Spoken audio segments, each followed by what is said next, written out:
Le Miz, cette semaine, il a cash in le Money in the Bank pour devenir champion.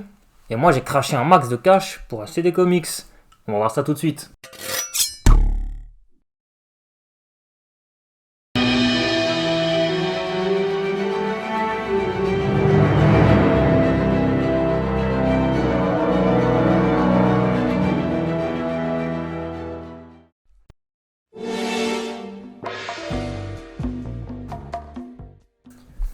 Le premier, c'est une big surprise. Spider-Man de père en fils. Et vous voyez le nom là? J.J. Abrams. Un comics écrit par J.J. Abrams et son fils sur Spider-Man. Ouais, je sais, ouais. J.J. Abrams, c'est chaud quand même, hein, les derniers trucs qu'il a écrits. Ça inspire pas confiance. Mais, il a écrit Mission Impossible 3, donc je me suis dit, on va lui laisser le bénéfice du doute. En plus, vraiment, la particularité, c'est que c'est écrit que par Abrams père et fils. Parce que c'est pas la première fois qu'on a des stars qui nous écrivent des comics. On a eu une série Drax par CM Punk. On a eu une série Werewolf by Night par Taboo de Black Eyed Peas. Et à chaque fois, ils sont épaulés par d'autres auteurs et tout. Et là, c'est vraiment que JJ qui écrit. Donc, on était en raison de pouvoir s'inquiéter un peu. Mais au final, c'est vraiment pas mal. Du coup, qu'est-ce que ça raconte? En fait, c'est l'histoire de Peter Parker qui se mange une défaite contre Cadavéric. Et du coup, il abandonne son fils Ben chez Tante May. Ouais, c'est pas ouf quand on sait ce que Peter il a vécu. Mais du coup, quand le petit Ben va grandir, il va développer les pouvoirs comme son père. Et il va devoir apprendre que de grands pouvoirs. Je te laisse finir. Et est-ce que il parviendra à vaincre Cadavéric qui est revenu maintenant qu'il y a de nouveau un Spider-Man en ville? Je vous cache pas qu'au début j'avais un peu peur parce que voilà, J.J. Abrams c'est pas non plus incroyable. Et finalement, bonne surprise. Parce que déjà quand j'ai posté le comics sur Twitter, tout le monde m'a dit ouais, c'est nul, tu vas être trop déçu. Déjà les dessins ils sont par Sarah Pichelli, la co-créatrice de Miles Morales, donc c'est magnifique. Ensuite au final c'est pas si mauvais que ça franchement. Le chapitre 1 il est plutôt cool, on découvre le personnage de Ben qui est différent de Peter, qui découvre ses pouvoirs d'une façon différente de son père. Et c'est plutôt sympa en vrai. C'est dans un univers parallèle. Je suis pas vraiment fan de ce genre de concept, mais quand c'est bien différent, c'est pas mal. Et les dystopies, à la Old Man Logan ou Future Imperfect avec le Maestro, quand c'est des futurs où les héros ils ont perdu, ben ça j'aime bien. Et en fait, c'est parfaitement ce qu'on a dans ce comics, c'est un univers comme ça. Du coup, on découvre Iron Man et Ironheart, notamment ce qu'elles sont devenues. Après, le point faible du bouquin, c'est que voilà, les nouveaux personnages, c'est pas ouf. Il y a une personnage secondaire, j'ai oublié son nom, qui est la copine de Ben. Elle est chiante. Elle est chiante. Le méchant, cadavérique, c'est pas non plus incroyable. Après, honnêtement, c'est pas du tout aussi nul que ce qu'on m'avait annoncé. C'est même plutôt pas mal au final. Donc, franchement, testez par vous-même. Allez-y, hein, Spider-Man de père en fils. C'est pas tous les jours qu'un scénariste de cinéma nous scénarise un comics. Donc, c'est plutôt sympa. Le scénario en plus, le but du méchant, ça ressemble un peu à celui de Harry Osborn dans Amazing Spider-Man 2. Donc ça, vous me connaissez, je ne pouvais que kiffer. Et honnêtement, ouais, c'est plutôt une bonne surprise. Vu ce qu'on m'avait annoncé, je suis plutôt content. Donc bilan, bah écoutez, si vous voulez tester, allez-y, foncez. Et puis si vous ne lisez pas de comics, ça peut être un bon moyen de commencer, puisque bah, évidemment, il n'y a aucun prérequis, c'est un one-shot, c'est dans un univers qui n'existait pas avant. Donc bah voilà, c'est pas mal. Quel plaisir de retrouver Hawkeye. C'est un personnage que j'adore. Et la série Hawkeye Freefall, elle était vraiment très très cool. Donc elle sort en France en 100%, hein, un seul tome avec les 6 issues dedans. Qu'est-ce que ça raconte? Eh bien, vous n'êtes pas sans savoir que Hawkeye, il a été Ronin. Et évidemment, comme dans les films, il est devenu Ronin, on nous ramène Ronin dans les comics. Il y a un nouveau Ronin en ville. Et tout le monde pense que c'est Hawkeye. Sauf que ce Ronin, il est un peu violent, il découpe, il vole. Et du coup, Hawkeye, bah, il doit prouver que c'est pas lui. Et découvrir qui est ce nouveau Ronin. La série, j'ai vraiment kiffé. Déjà, je kiffe le personnage d'Hawkeye. C'est drôle, franchement, c'est drôle. Il y a ces petites bulles de pensée et tout. Ça fait vraiment mouche à chaque fois les vannes qui balancent. Les dessins, ils sont plutôt sympas. Ils sont pas exceptionnels. Ils sont pas nuls. Donc voilà, c'est correct. Et puis l'histoire est très cool, on y retrouve plusieurs personnages connus de l'univers Marvel, le Faucon, le Soldat de l'Hiver, Captain America, Spider-Man, Le méchant c'est Hood, on a aussi Bullseye, on a Demolition Man, on a US Agent, vraiment pas mal de guests, on a l'infirmière de nuit. Ouais, c'est plutôt sympa, il y a même un petit moment un peu touchant et tout, donc pour les fans d'Hawkeye, allez-y. Pareil, encore une fois, pour les gens qui n'ont pas forcément lu de comics, ben comme c'est un one-shot, vous pouvez y aller, il n'y a pas tant de prérequis, il n'y a même pas de prérequis en fait à avoir, donc Hawkeye chute libre, vraiment cool. OMG les gars, alors là c'est la supernova. Les Gardiens de la Galaxie, depuis que le film est sorti, c'est vraiment, c'est devenu un peu comme le film. C'est-à-dire que on retrouve les 5 personnages du film tout le temps dans l'équipe, et c'est une famille. Il y a des vrais liens familiaux entre eux, plus que une équipe de super-héros. Et en fait, c'est la base de cette série. C'est une famille, ils ont sauvé l'univers, ils ont perdu des membres, ils les ont récupérés dans le précédent run Gardiens de la Galaxie par notre roi Donny Cates. Et du coup, maintenant, ils veulent avoir la paix.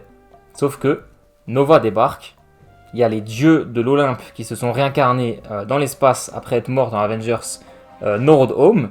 Et comme Kratos n'était pas disponible, et ben il a besoin des Gardiens de la Galaxie. Sauf que Gamora, elle veut pas. À partir de là, il y a une scission dans le groupe, puisqu'on aura quelques membres qui accepteront d'aller avec Nova. Et donc ces nouveaux Gardiens de la Galaxie sont formés de Nova, Star-Lord, Rocket Raccoon, Dragon Lune et Captain Marvel d'un univers parallèle qu'on a découvert dans cette purge d'Infinity Wars, et Marvel Boy, et ils seront rejoints rapidement par Hercule des Avengers. La série elle est en 2 temps, elle compte du coup d'abord l'affrontement contre les dieux de l'Olympe, puis l'affrontement contre Gamora, qui est pas contente que Peter Quill, qui est désormais son petit ami, ce que je trouve assez nul et pas très cohérent avec les personnages dans les comics, et ben elle a le seum, et du coup ben, elle va aller leur botter le cul. La série, elle est écrite par qui ? Elle est écrite par qui, mesdames et messieurs ? Elle est écrite par le roi, le GOAT, Al Ewing, qui écrit l'excellentissime Immortal Hulk. Du coup, ça vous donne un avant-goût de à quel point c'est bon. L'arc avec les dieux de l'Olympe, il est vraiment excellent. Le deuxième, un peu moins, mais je vous assure, la série, là, aux US, elle en est à l'issue 12 ou 13, je crois, et c'est vraiment pépite. Il a trop bien compris les Gardiens de la Galaxie, et il l'a annoncé dès le premier numéro. Si vous kiffez les personnages des films, ne vous attendez pas à les retrouver ici. Il va tout changer, il va tout ramener comme c'était à la base. Un Star-Lord badass et tout ce qu'il faut. Il n'y a pas forcément de prérequis, encore une fois. Hein, c'est un comics, voilà, si vous avez découvert les personnages dans les films, vous pouvez y aller. Les seuls prérequis à la limite, mais c'est pas nécessaire, c'est qu'en fait, il y a énormément d'easter eggs. À la plus grande saga cosmique de l'histoire de Marvel. Je n'arrêterai jamais de parler de toi. Et du coup, voilà, il fait pas mal de références au long de la série. Pas encore dans ce tome 1, mais dans le tome 2, il y a un épisode, si vous avez lu Annihilation et que vous kiffez Nova, vous allez chialer comme moi, vous allez passer un très mauvais moment. Et voilà, c'est vraiment une série très très cool. C'est une de mes séries préférées du moment en VO, donc je suis très content qu'elle arrive en français.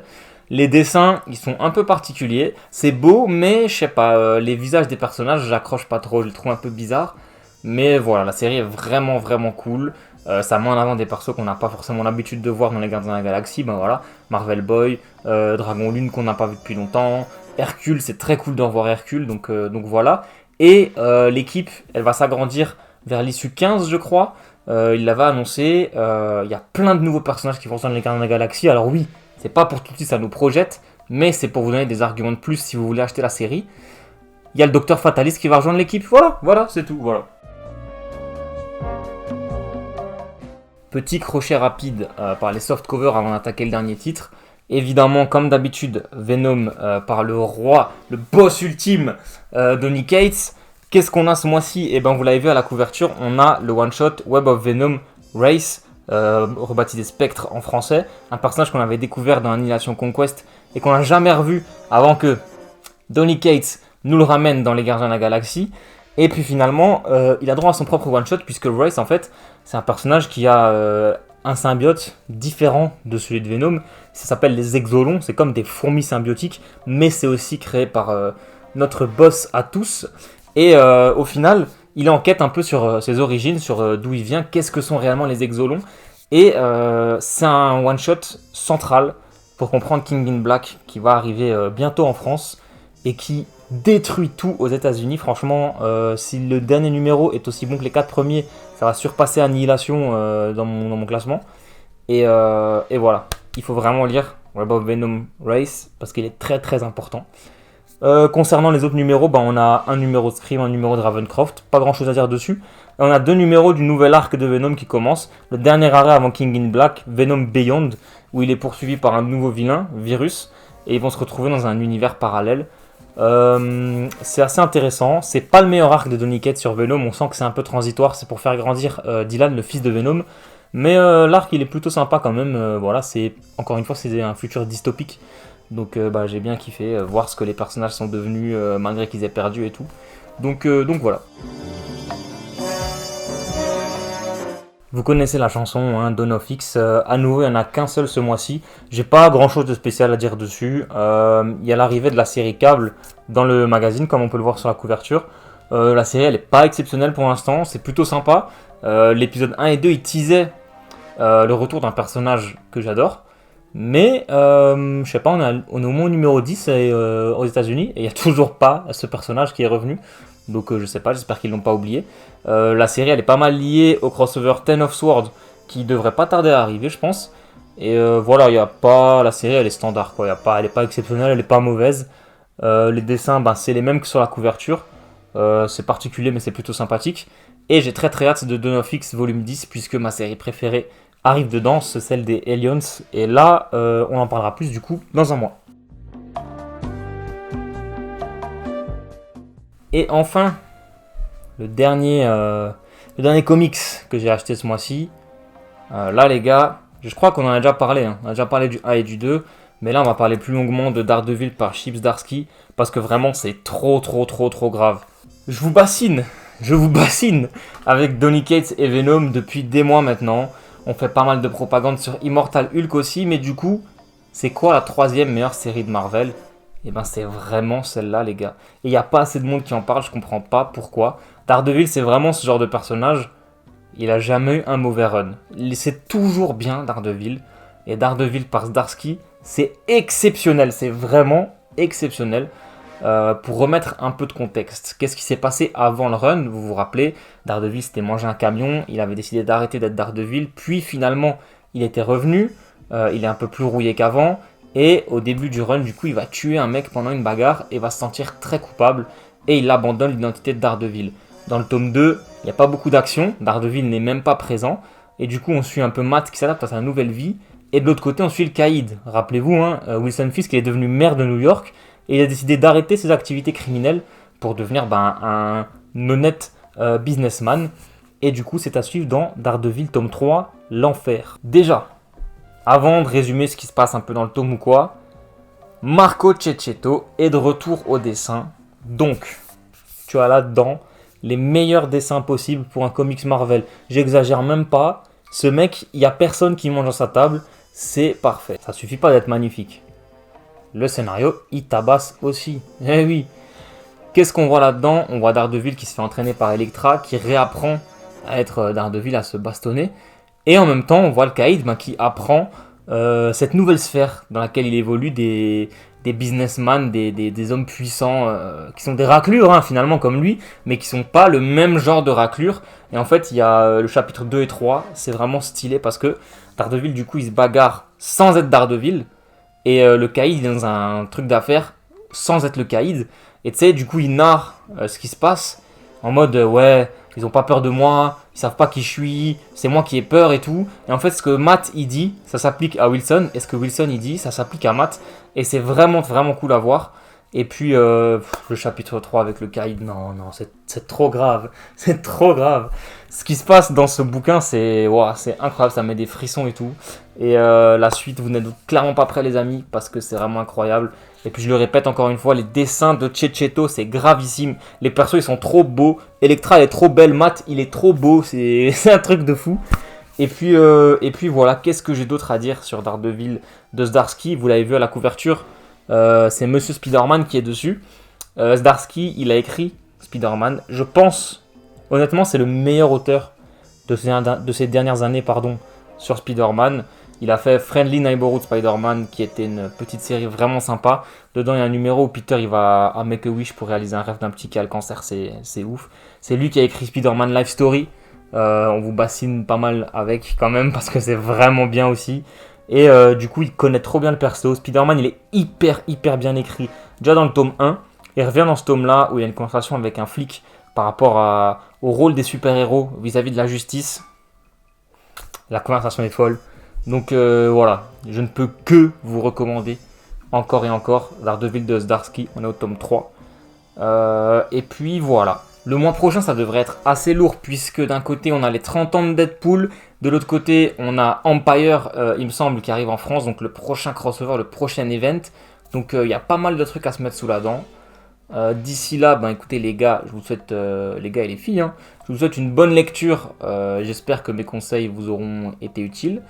Et puis, on se retrouve évidemment tous les samedis, vous savez très bien, pour les lives récap de WandaVision.